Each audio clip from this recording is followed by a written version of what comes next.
Hi everyone. So today I believe is March 12th. Yeah. Today is March 12th and we're coming up here soon on the feast of Danbala as well as Papa Loco. I don't believe I've done a video on Danbala yet. And so I wanted to do a short live today about Danbala. And yeah, he's a very important spirit within many of the Vodou traditions. Hi there. And he's the spirit of wisdom and the spirit of peace. I believe I've already done a video on Papa Loco, but so today I want to talk about Papa Danbala. And he's a spirit that's very well known, very high up there in the hierarchy of the Haitian Vodou tradition. Danbala Wedo is the primary route or aspect of Danbala that we serve, that a lot of people know about. There's other pathways of Danbala that exist.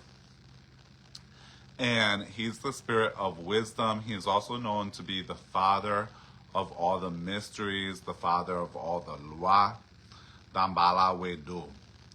Now, a lot of people often ask me, what are some of the differences between Haitian Vodou and the 21 divisions? So those of you who know, you already know, I had written this book, The 21 Divisions, Mysteries, and Magic of Dominican Vodou or Voodoo. And so a lot of people have asked me, like, what's the difference between Haitian Vodou and the 21 divisions? And a big part of the difference, aside from the fact like we practice the traditions in different languages and we use different drum beats, the way that we serve is also different, as well as like the hierarchy of spirits, how the spirits are sort of, like, for lack of a better word, ranked or put into order. So growing up in the 21 divisions, Danbala was never a major spirit that was discussed. He's not as popular a spirit, not as well known a spirit in the 21 divisions. He's a spirit that's very popular, very important, and very well known within the Haitian Vodou tradition. Ultimately, the Haitian Vodou and the 21 division traditions both share the same roots. They just evolved differently throughout time. So in the 21 divisions, Danbala is known, depending on your region, to be like a brother to Santa Marta. They're both connected with the snake or the serpent. And for those of you who understand the mystical significance and symbolism of the snake, is that the snake is representative of knowledge and wisdom. If you look throughout all the ancient traditions, what you're going to find, including even in Abrahamic-based traditions, is that the snake brings knowledge, the snake brings wisdom. It brings the knowing. And so Danbala in the 21 divisions is actually very closely connected with Santa Marta. And the Danbala that I most frequently witnessed in the 21 divisions is connected with not Danbala Wedo, but instead Danbala Petro or Danbala La Flambeau. Danbala La Flambeau or Danbala Petro is known to be a hot version of Danbala. He's a hot spirit. He's connected with the Petro division, and he's connected with fire. Danbala Wedo, which is more popular in the Haitian side of the tradition, the Haitian Vodou side, is connected with coolness, with peace, and with wisdom. I tell everyone that in our traditions, a lot of knowledge and wisdom is passed through via our songs and the music. A lot of what we learn, a lot of wisdom is passed through the music, through the songs. That's part of what kept our oral traditions being able to be passed down and keep the wisdom intact. The knowledge and the wisdom is encoded in our songs. The songs keep basically the secrets. And I always tell everyone that if you really want to learning the songs is one of your biggest herramientas, or basically one of your biggest tools, one of the biggest weapons that you can have is knowing the songs and the music. Songs get used in our traditions for all sorts of purposes, magical purposes as well as spiritual purposes. Songs also keep layers of knowledge. So as you learn more and more the symbolism, and as you learn more and more to decode the songs, to decode the symbols that we use in our traditions, the more and more wisdom you can gain from a particular song. To me, the songs and the music are very much like an onion.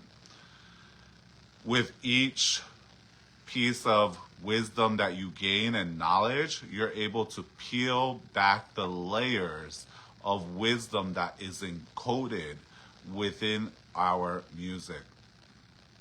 So one song that kind of came to me today, I was thinking about it.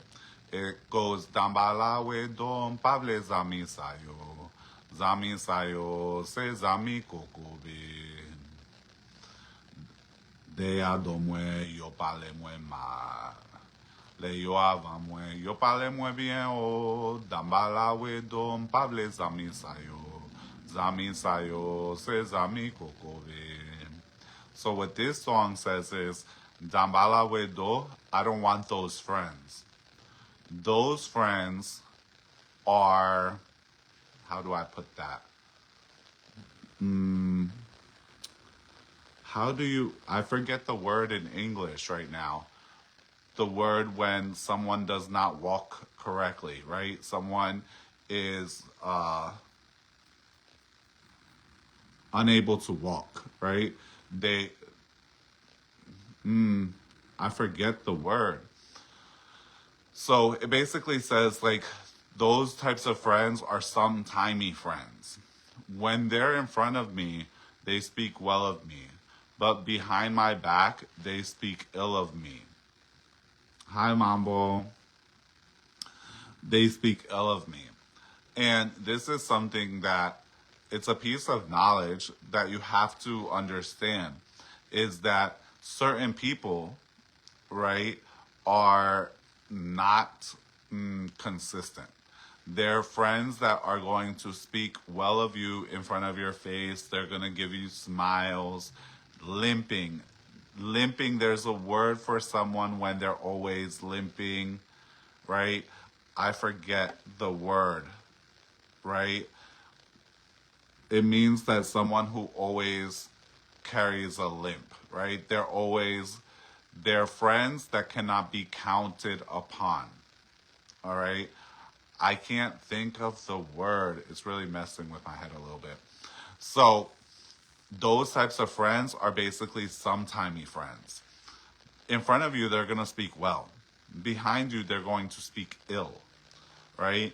And this is kind of part of the nature of a great deal of people. It's unfortunate, but it just kind of is the way that it is. And this lets us know that we have to learn to identify people for who they are and not what we see, right? In front of you, people will put an image, and behind you, there will be another monster back there, right? Um, that's the word. Kokobe means crippled, right? They're crippled. They they are they walk like a cripple, right? They are sometimey means fair weather. Yeah. Sometimey means sometimes they're for you, sometimes they're against you. You really can't count upon them. Unfortunately, within especially, like, I don't even want to say especially, but in my experience, right, this can this tends to be very common within spiritual communities.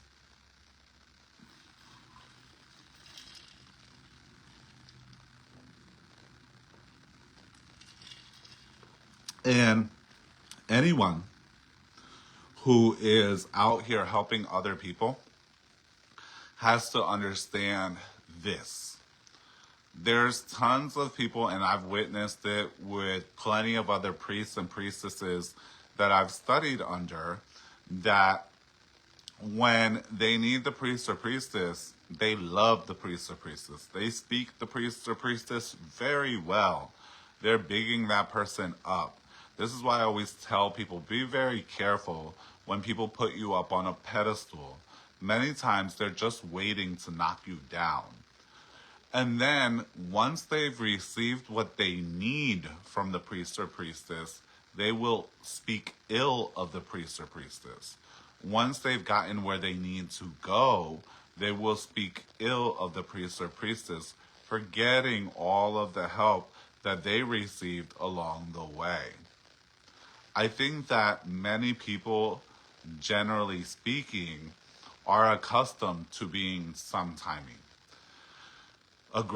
This is not something just within the spiritual community. I think that it's something that's very common amongst people in general, that when people are getting what they need out of you, they're all for you. I've seen people, and actually someone here watching can attest to that, right? Where we had a situation. One time, me and one of my godchildren, we went to a mambo's house to assist at a ceremony. A woman was there, and she was there to receive help, spiritual help from the mambo. Not only was she receiving spiritual help from the mambo, she was also homeless, so the mambo was housing her and the mambo was feeding her. So she was there receiving all of that help from the mambo. And at the same time, okay, she would sit there and speak ill of the spirits, the mambo, and the spiritual work as she's receiving help. No one else would help her. But she's over there saying the spirits, the spiritual work, everything is evil, okay?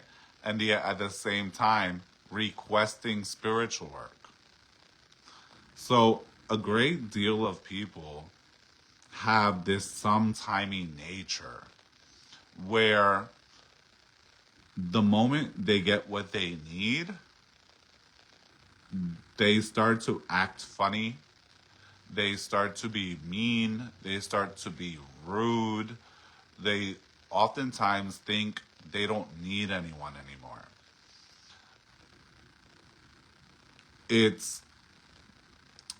We have a song that says, right, that when they don't need you, they call you trash. When they need you, they call you mama or papa. And so I've seen this time and time again where people are lifted up. And this is very much the attitude of people who are parasitic in nature, right? Is that a parasite is very nice when they need you. They're super sweet. Anything you want, they're there to help you. They're your best friend. The moment that they no longer need you, They can become rude, nasty, backstabbing, just really a monster. It's a very common occurrence with people who are parasitic, basically people who are users. A great deal of people are ready to ride with you and down for anything when they need something. When they no longer need, or they believe that they no longer need, you'll be the first person that they'll try to throw away. And when you are a spiritual worker, or you're helping people spiritually, this is going to be something you're going to run across very often. You're going to run across people that you will help, and the moment they no longer need your assistance, they're going to try to run you over with the car. They're going to try to stomp you down, speak ill of you. At that point, any little thing that you did that they did not like now becomes a huge issue. They won't allow you to be a person. Instead, they will pick at anything that they perceive to have been a flaw. Yes, someone says they will cuss you out and they will call you fake. Yes, a great number of people, and I've had this experience myself, a great number of people learned Vodou on exilikonen.com. A great number of people were introduced to Vodou from that site, which I used to maintain. Great number of people learned their Vodou from that site. A great number of people, what they know about Vodou is from that site. And those same individuals will bash the site, the author, which happens to be me, of the site, speak ill of the author of the site, even say to you, you can't learn Vodou from the internet, and yet they themselves learned Vodou from the internet. They will tell you that the information is no good, and yet repeat the same information. Okay? And I've seen it, like someone mentioned, there's been plenty of plagiarisms of exilikonen.com. That's part of the reason why I basically stopped adding more and more and more to the website, because the same individuals who will plagiarize, I've even seen books created out of the site, workbooks, initiation books given to people after their initiation, with even the HTML still on there, all right? And yet those same people will speak ill of the site and of what's been gathered from the site, even though they've plagiarized the entire thing. This just goes to show you that a great deal of people lack the ability to acknowledge, right, what they've received from. It contradicts the ego. The ego wants to feel that it has done everything by itself. The ego wants to claim all the credit for everything good that has happened. And it does not want to acknowledge who, what, when got them there. Right?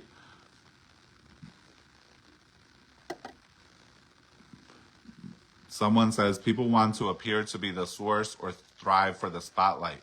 Most people aren't in it for change. They want power and fame. Very true. And they do it with such confidence. Very weird. True. So a great number of people will do that. Now, I understand that acknowledging where you came from and who got you there actually empowers you. I had lots of godmothers. I had a few godfathers. Each one of them brought me a little closer and closer, more and more wisdom, even if the wisdom was what not to do. Okay? Even if the wisdom was not what not to do. And for those of you who've been following me for some time, you know that at one time I was initiated by a mambo that a lot of people disliked, a lot of people hated, and even I found out she was doing certain things improperly. But even from that mambo, I learned. I learned what not to do. And I learned plenty of things to do and to do well. She did plenty of things. She was really excellent at certain things. And she actually helped me in her own way without even realizing she was helping me to learn how to interact here on the internet.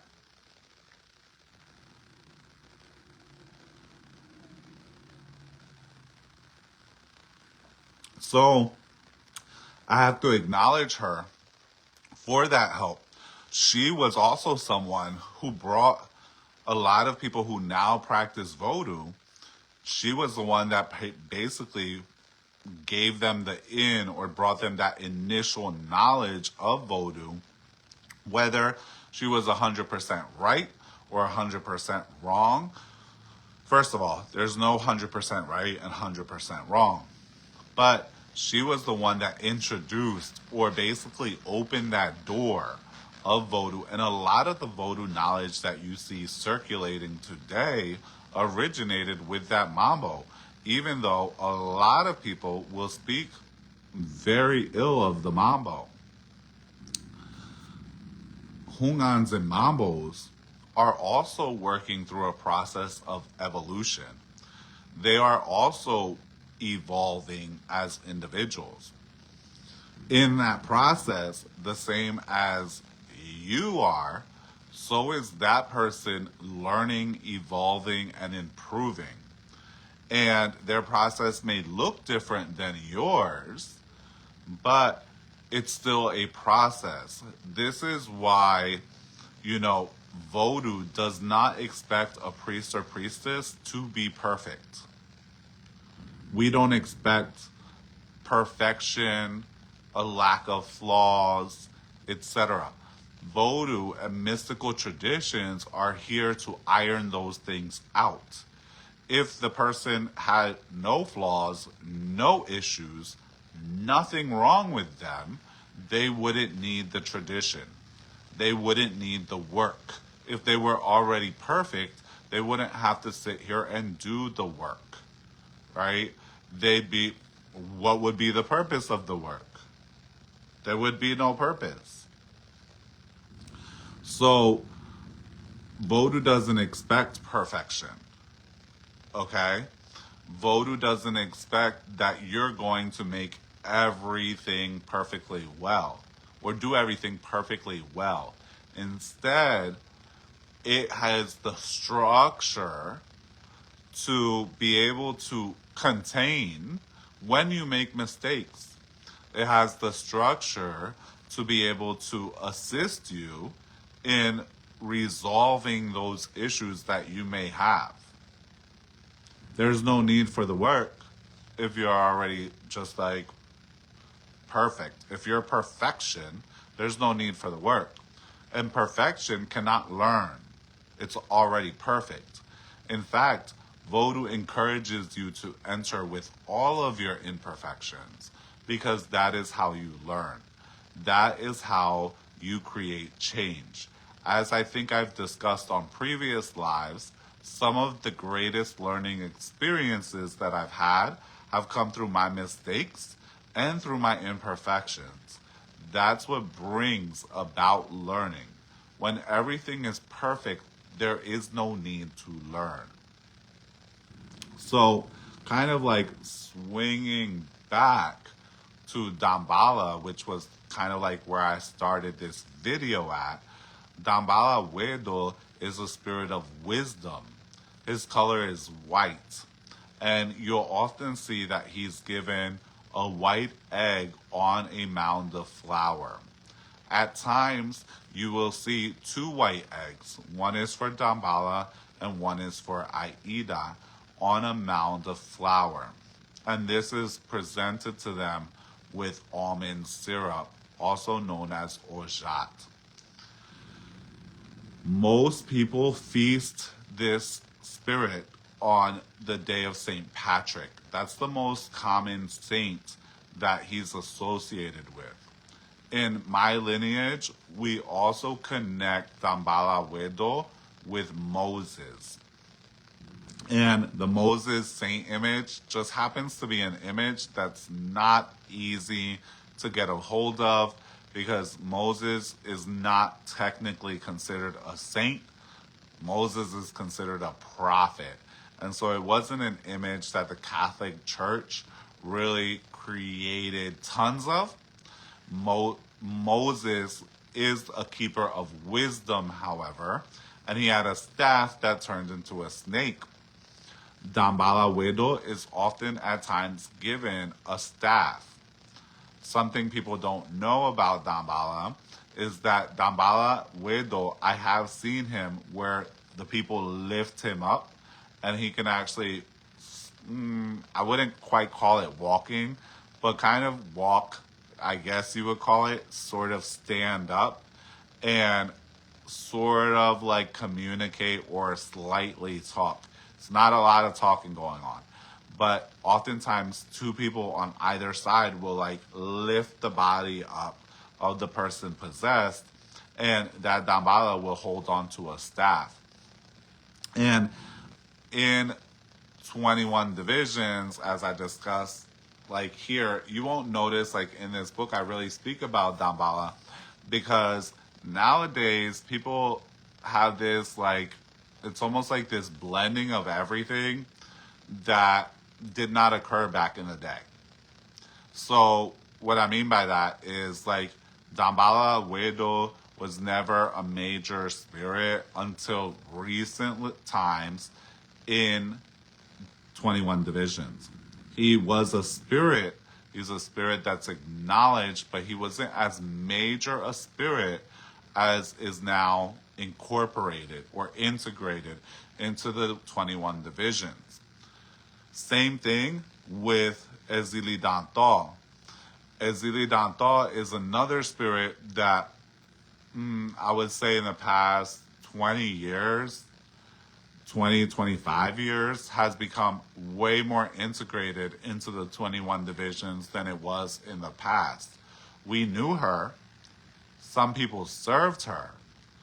But basically, she wasn't a major part of the spirits that were most commonly served. Hi, darling.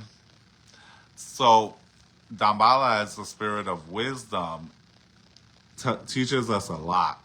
One of the songs of Danbala says that basically when the heat is on your back, right, you can't, mystically, I'm translating it for you, when the heat is on your back, you can't think clearly. What that means is that when you have a hot head, when you're angry, when you're upsetted, when you're sad, that is the heat on your back. The heat is on your head. You can't think clearly, which is one of the reasons why our traditions promote having a cool head. A cool head equates to being clear and level-headed. That's what allows for clarity. When you're in the midst of the heat, I always tell people, this is not the time to make decisions. When you're angry, when you're sad, when you're feeling anxious, this is not necessarily the best time to make decisions, right? This is a time to kind of like sit back and allow the head to come back to cool, to allow the head to cool down. And once the head cools down, you will be able to see much more clearly. Now, I don't have a copy of the book with me right now. In my book, Espiritismo, Puerto Rican Mediumship, and Magic, I have a major chapter on what we call the Causas. And the Causas are spirits that are what most people, what we refer to as negative in nature, that are there to kind of drag you down. When someone is, their causas are active, this is not the time to make decisions. This is not the time where they're going to make their best decisions. And bringing that into something that I was thinking about earlier today, I know the live is kind of like going in many different directions just because there's many different things kind of like all coming to me at once, is that when someone's causa is active, if you pay attention, you'll notice it. You'll notice like their eyes seem to go out of focus. You'll notice that it almost seems like they become a backseat driver in their own body. You'll notice that many people, it's as if they have fallen asleep and the causa has taken over.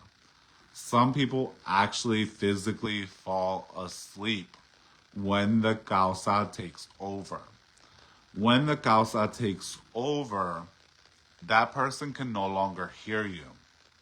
And if you have the spiritual sight, okay, you'll be able to notice that the person is no longer there. They're no longer present and they're no longer listening to you. The person has effectively checked out. A causa will show up when triggered. When triggered, the causa will cause that person to check out so that they're not seeing clearly and so they cannot hear what you are trying to say. And even if they're able to hear you, they won't be able to comprehend you. They will misinterpret what you mean.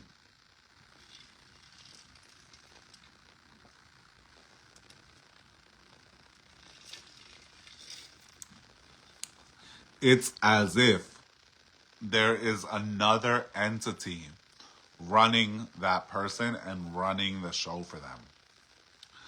They are just not there. Oh, I forgot this pillow was back here.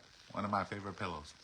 Anyway, they won't be able to be present with what you're saying, and they're going to misinterpret what you mean. They're not going to get it. And if the person can catch it, this is a time where they can notice what is wrong with them and potentially work on it. But awareness is key. And the causa counts on the fact that one is not present and one is not aware. Causas like to get people stuck in their heads. It happens very, very often, like someone mentions, and it is scary. They will twist your words up, right? You have to be able to spiritually see and pay close, keen attention to the individual. And when you do so, you're going to notice that all your words are being misinterpreted. Some people have asked me, what do you do when someone's causa is activated? One thing that you don't do is try to make sense. You don't try to talk to them in a way that makes sense. In fact, it's probably a great time for you to be silent, because it doesn't really matter what you say. They can't hear you. They're not there for it. When a causa feels threatened, it'll start to fight with you.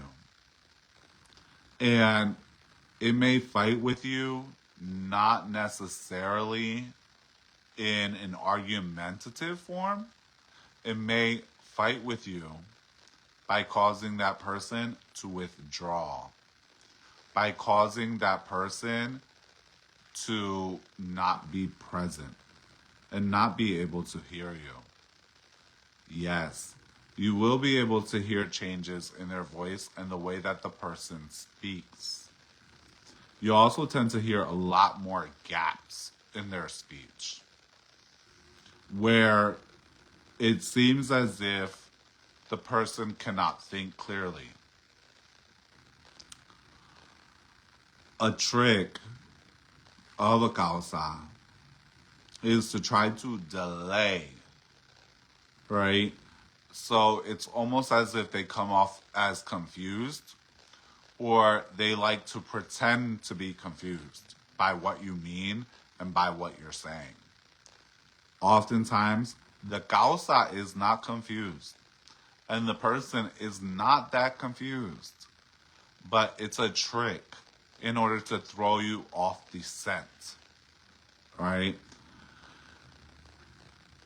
Causas can cause people to act and behave in ways in which they normally wouldn't. Oh yeah, that's another one. The causa that is mentioned here. The causa likes when the individual, which is called the encausado, the one who is carrying the causa, they prefer that individual to be around people that they don't feel threatened by, that don't challenge them, that doesn't challenge the individual, that doesn't challenge the causa. Causa seeks to keep itself comfortable. By doing so, it can keep the person stuck.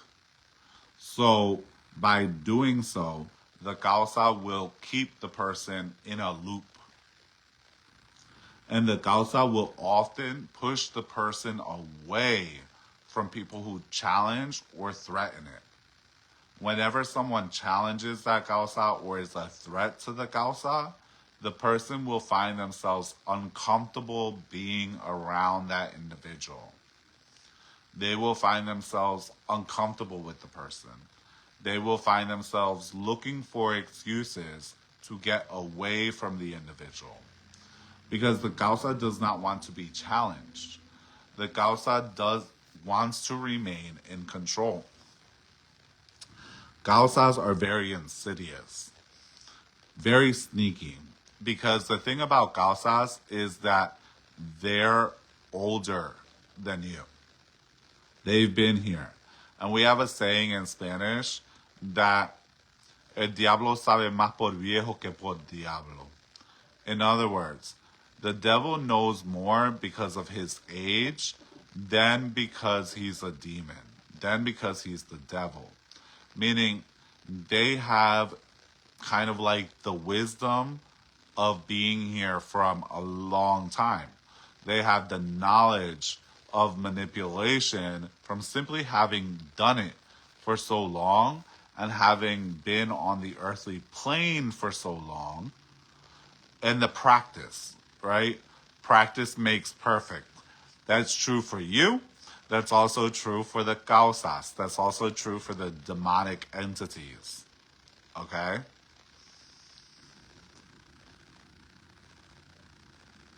What if the person is just an introvert? Is that one as well? Very few people are introverts. Oftentimes, introversion is a result of fear. A lot of people are not going to want to hear that. If we look at most babies, very few of them are introverts. Very, very few. One of the main causes of many introverts is not wanting to be judged. Very few people are shy. Oftentimes, in my experience, the shyest people are often very shy because they fear judgment. They fear judgment because they themselves are often very judgmental. Do introverts exist? Yes. They are, however, very uncommon. Many people go into introversion because they don't feel comfortable. They don't feel comfortable because they're fearing judgment. Or, like someone mentioned, they're trying to be sneaky. So they pretend introversion. Very few people are truly introverted. If you think of like your average baby, most babies are very much extroverted. They're very exploratory. They're exploring the world around them. Most children are also like trying to get to know everyone in their space, right? It's not until that child is taught that that is not safe that they start to become introverted. I'll give you an example. In my children, when they were going to school, at one point in time, there was a child there that was nonverbal from the age of 6 on, 6 to like 15. They were nonverbal. They were what many people would just say, they're just introverted. They weren't just introverted. They had experienced bullying. And the bullying affected them so badly that they chose not to talk anymore. And they chose not to deal with people anymore. And many people were like, oh, well, they're just nonverbal. No, that wasn't the case. Actually, after the person turned 15, kind of like they got over this that happened to them and they started becoming a chatterbox. Imagine they had like 9 years of not talking. So they, after 9 years, you have a lot to say. And so a lot of times what people think is that someone is introverted, it's actually feeling a lack of safety to be themselves. And referring back to something that we discussed in the last live, the first lack of safety is a lack of internal safety. If you are constantly criticizing yourself, if you're constantly guilt tripping yourself, fighting yourself because of who you are, then you don't even have the safety internally to be yourself. Then add to that externally not being safe to be yourself, it's going to cause what people call introversion. In reality, most people are a combination of introverts and extroverts, right? So they are neither introvert nor extrovert. Rather, they can be introverted at times and extroverted at other times. When someone is too far one way or too far the other way, it usually indicates a lack of balance, which means a deeper problem.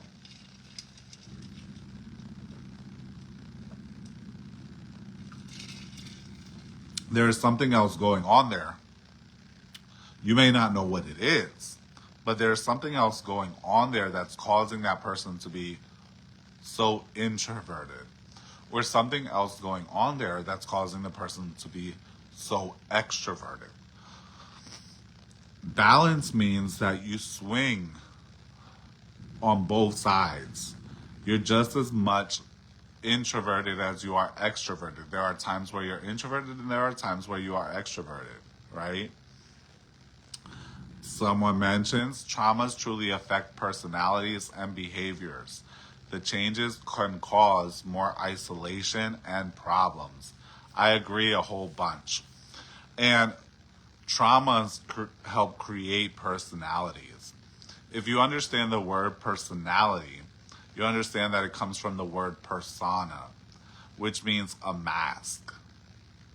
So traumas help people to create the mask that they wear.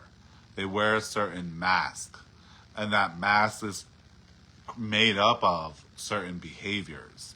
So traumas often help people to create personalities, wear certain masks for certain people, certain times, or certain events that they're being faced with. Traumas are probably one of the biggest, if not the most influential thing in people becoming who they are, or at least the mask that they show the world. Unfortunately, this is what creates a huge amount of isolation because it creates disconnection. If you know that you're not being authentic, how can you feel truly connected to others? Even when others connect with you, they're connecting with your mask. They're not connecting with the true you. So therefore, deep down inside, you know that they are not connected to you. So you do not feel that sense of connection. And therefore, you feel isolated. Not realizing that the mask you are using to protect you is also the mask that is isolating you from others. It's also the thing that's in your way. It's also the reason you feel lonely or misunderstood. You cannot be understood if you lack being authentic. If you're not authentic, no one will understand you. Because the only thing you are giving others is your inauthenticity. And so that's what they interact with. So then that's what they can understand. So even if they connect with your mask, deep down inside, you're going to feel a lack of connection between you and the other. So, heading into a last topic before I wrap up for today. I know this live is kind of short. I just hopped on here because I have some free time. Is Papa Loco. So, Papa Loco is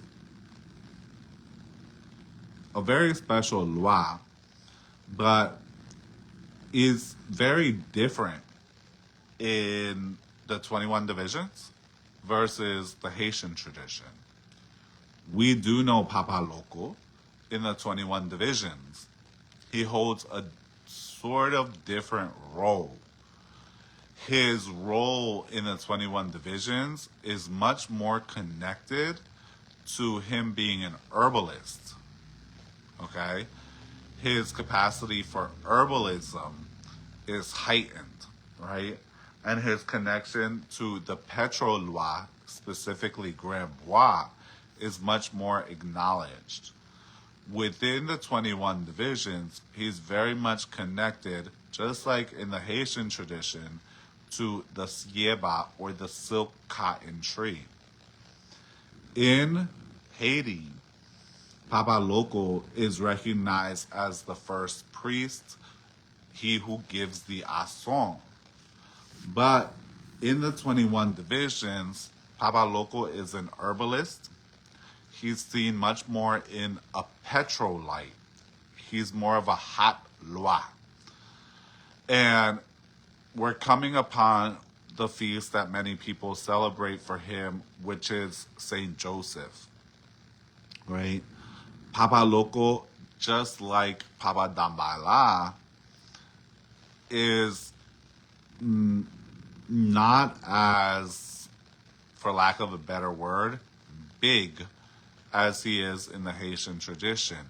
In the 21 divisions, he doesn't have as many people who serve him, right? He doesn't have as many people who follow Papa Loco. Whereas in many Haitian traditions, Papa Loco is a very important loi.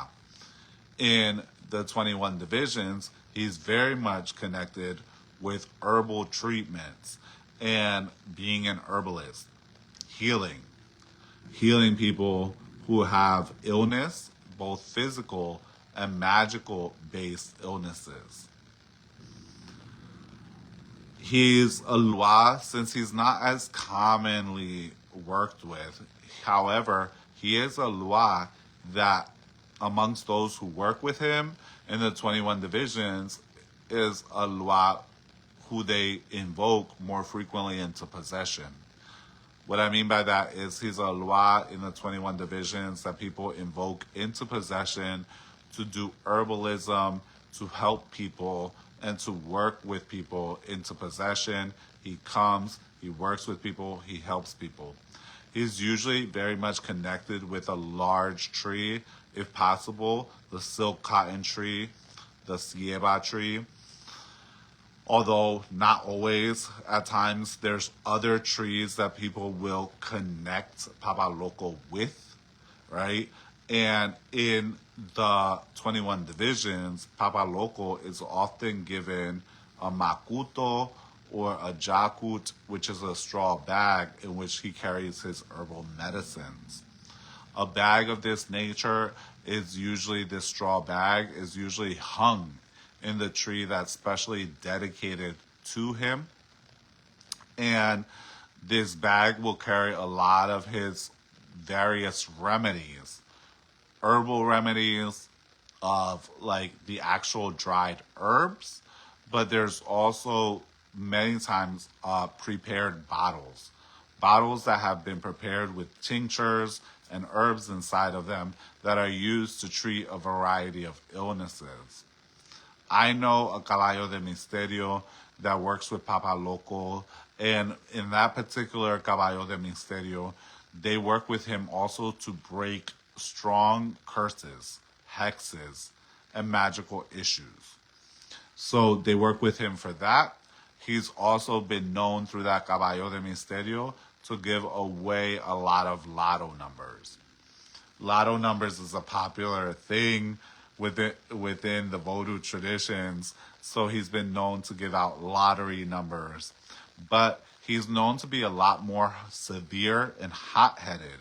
So to me, at least the way I've seen it, is that the Papa Loco that's being worked with in the 21 divisions is much more a petro aspect of Papa Loco than we often see in Haiti.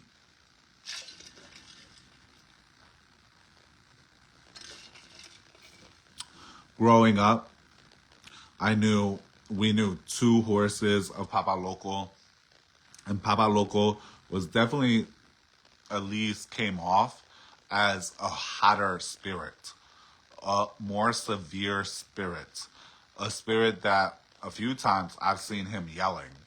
And he's just more aggressive in nature when we work with him. He's often worked hand in hand with Grand Bois, right? He's more like, someone says, a gere of the trees. No, he's more like, how do I call it? For something that you could reference would be like a danto, like heat, the heat of like a petro spirit of like a danto, or the spirit of a bosu or a gran toro, these hot-natured spirit, much more of a warrior-based spirit, much more warlike in nature. So one of the difference, like I explained earlier, okay, I've seen, is there anything? Yes. So someone mentions here, in possession, is there anything with horses' eyes being really heavy or closed? Yes. So some horses, their eyes become very heavy. But we also have a legba that who's known to be blind, and so his eyes are closed. Sometimes we even put a blindfold on him, right?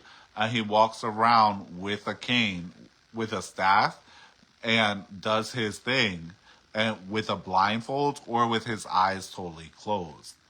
It's not uncommon that some horses' eyes become very heavy and their eyes are closed when they're in the possession experience. I've seen this, I would say, probably around 30% of the time, where certain horses, it's just kind of like how the Loa manifests in that horse, where the eyes are closed, right? But there's certain Loa, like that Legba I mentioned, who actually walks around with closed eyes or with a blindfold on because he himself is known to be blind. And that's kind of like part of like the miraculous part for people, is that like even though the person is blindfolded, they're able to like go and they know who they're talking to. They know where to walk, where not to walk, how to avoid the fire and things of that nature. That all the kind of like situations that they could end up in being blind. So, like I mentioned earlier, one of the big differences between like the Haitian tradition and the 21 division tradition, right, is kind of like the emphasis on the various spirits. What spirits are emphasized? What spirits are kind of like more popular, for lack of a better way to put it? What spirits are more common, more popularly known, and more popularly worked with? They vary between not just the two traditions, but even within the traditions themselves, the various regions of the island, right? The various regions have different spirits that holds kind of like more popularity or more emphasis, depending on like whether you're in the north, the northeast, the southeast, the southwest, the capital, the eastern part of the island, the western part of the island. The emphasis is different, right? I'm just going to give an example. One Loa is Papa Pierre.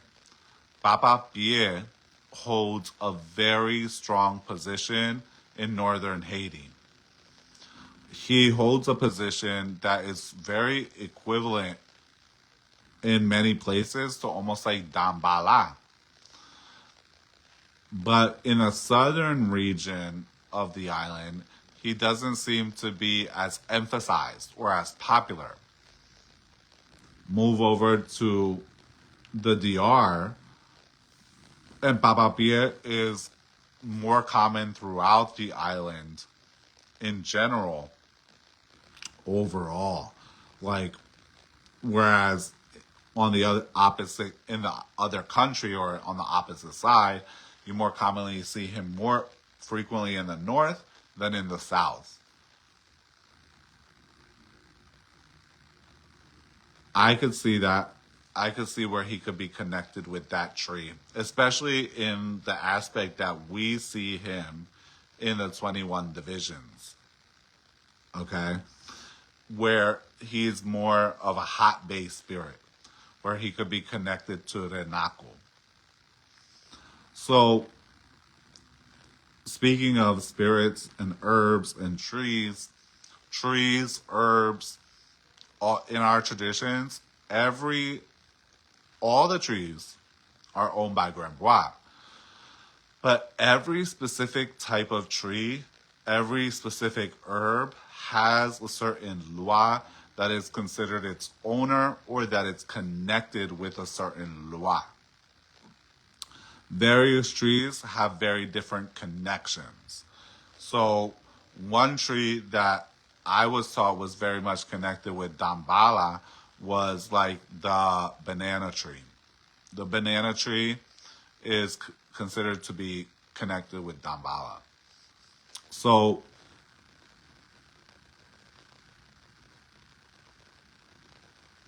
oh, yeah, that sounds very much actually like Grand Bois spirit there with what you're dreaming of. So different trees and different herbs. And in times before, where I guess people had more space, it was very common where as different lois were showed up or integrated into a temple or into a compound, a tree would be dedicated or planted for that spirit.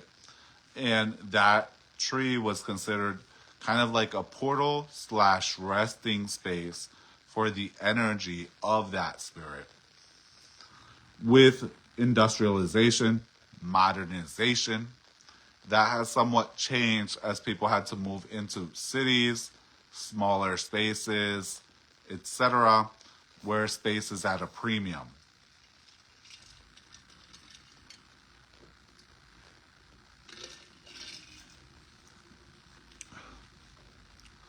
And that brings me to kind of like my last and final topic. I know I said the last one was, but I kind of touched upon this during a consultation with someone today. And that's this, that our traditions, kind of like if you understand the stories of the spirits, the background of the spirits, like the spirit's own, for lack of a better way to say it, life stories, what you understand is that anything is possible. And as Anaisa once said to someone, it is that like if people could speak evil of me and I'm a mystery, what do you think they will do to you? And I was speaking with someone earlier and we were discussing how many times people struggle to achieve or maintain what's societally considered normal.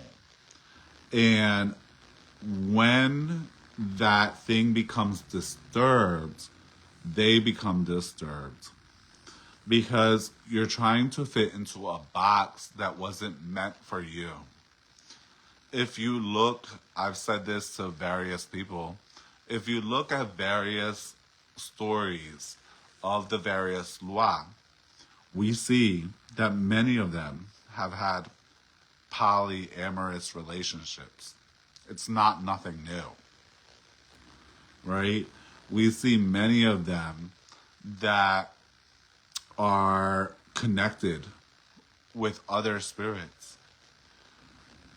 Many of them that don't have what people would consider a traditional lifestyle. Because unknowingly, this, what you call normal or the traditional lifestyle, is very much brought to us by Abrahamic religions and is not in alignment with the natural order of the world. Nature can teach you the natural order of the world. Life can teach you the natural order of the world, right? Society cannot. Society has many things that it's working towards and working on, which is more important to society than your personal happiness. And so oftentimes I've seen people struggle to become normal or to try to achieve or maintain what society would consider normal. And without realizing it, that attachment to creating this normalcy is that which is actually blocking their own life, that blocking their own roads, Okay? More blockages are created by attachment than any hex could ever do. Okay? More people block their ways because of their attachments than because they are hexed. Oftentimes, it's not that a person is hexed, it's that they're attached to that which blocks them. It's not that a person's roads are closed, it's that they're attached to a certain way of thinking, living, or being that is not in alignment with them. Okay? Someone says, would you say that is why Zili Freda and Zili Danto fought? Yes. Because you want things in a way that basically isn't the way that life dictates. A lot of suffering is created by attachment and trying to control rather than trying to align. Not understanding that sometimes control is possible, sometimes all that is possible is alignment. Right? Much of what you've been taught is the right way of doing things or the right way of living or being is actually not natural. Is very much against nature. A lot of people often like to just using this relationship things here, okay? A lot of people like to think blessings, Eshuwale. A lot of people like to think that, a relationship should just be between a man and a woman. And that goes under marriage and so on and so forth. But nature doesn't teach that. That's not what nature shows us. That's not what life shows us. So there's a lot of judgments when people are involved in other things that aren't in alignment with the Abrahamic way of view, the Abrahamic perception or perspective. And a lot of suffering comes along with that, right? So your attachment to like the Abrahamic perception is often part of what's blocking you, right? People will say to me, well, there's the case of like the two swans that they fall in love and they stay together forever for the rest of their lives. Or like the turtle doves that like they fall in love with each other and it's just like they're loyal and faithful to each other sexually forevermore. Yes, that does exist.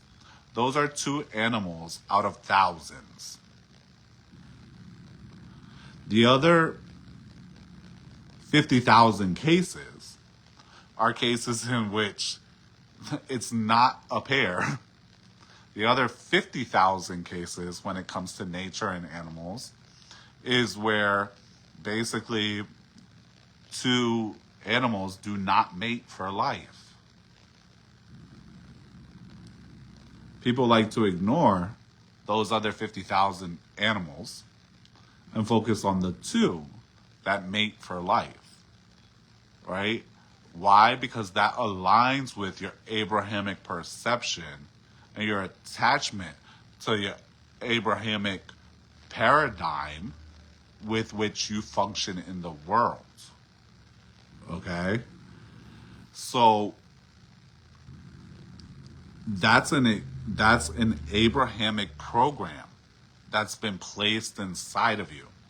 There's also the case where basically like the female spider mates with the male spider and then kills him. There's also the case where the male has 10,000 mates throughout the course of his life.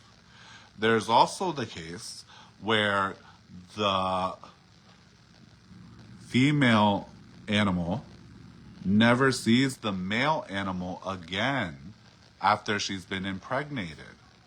Okay? Where basically like all she has is like how do you call it? An absentee baby daddy, right? That's actually way more common in the natural world than the baby daddy that's present.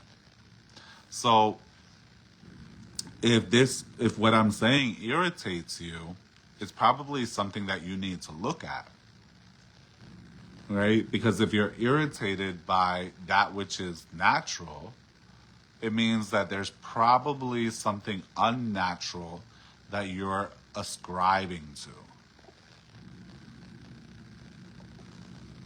Okay? Someone said here, like, being hungry is a part of nature as well, but people have become terrified of hunger, and so they become greedy hoarders.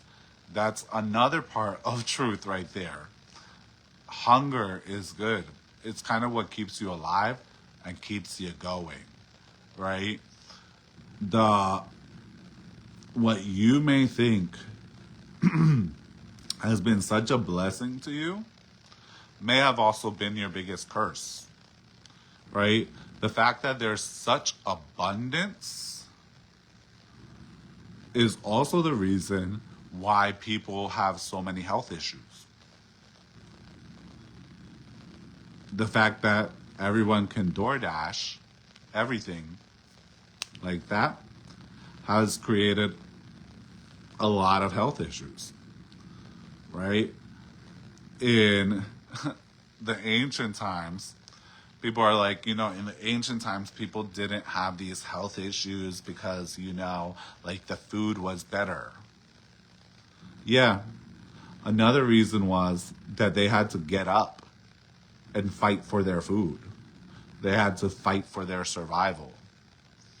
You can't take one variable in seclusion and ascribe the conditions to just that one variable. One has to look at a total picture. So that's kind of my little potpourri of a live here today. Thank all of you guys for coming and being a part of this with me. Many blessings to all of you. Like I said, Danbala's day is coming up. Papa Loco's day is coming up. Until next time, stay blessed and keep the faith. We'll speak again soon.